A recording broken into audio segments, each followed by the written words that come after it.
I was recently in Ubud, Bali, and struck up a conversation with a born-again Christian who was trying to evangelize me within minutes and said to be close to God, you need to be in a constant state of cleansing and purification.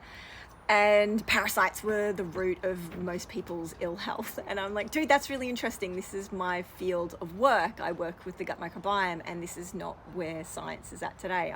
I can tell you all about it. It's super fascinating if you didn't want to hear it at all.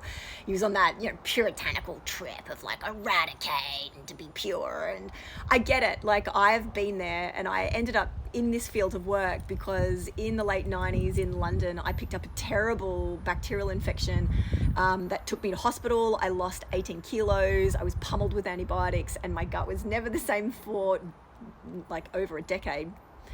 And after I got back to Melbourne, I started doing a whole heap of stool tests to figure out why I was bloated and sore all the time. And they revealed that I had a parasite called Blastocystis hominis. And I thought, shit, it's this parasite that's making me have these symptoms. So I've got to get rid of it. So I traveled to Thailand, did a whole heap of colon cleanses, stopped eating, tons of water fasts, took antiparasitics, wormwood, black walnut hull, oregano oil, more antibiotics. Cleanse, cleanse, cleanse. Gut got worse, worse, worse.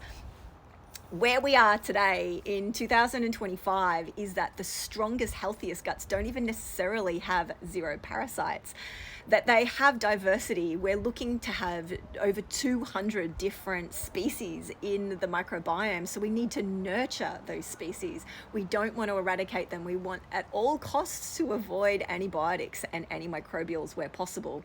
And this is what I found through feeding my gut, lots of broth and collagen.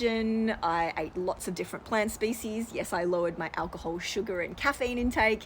That parasite just disappeared on its own. And parasites are not actually the cause of gastric distress. It's often a depleted microbiome and low digestive secretions, or bacteria in the wrong place. Bacteria not in the large bowel and bacteria hanging out in the small bowel.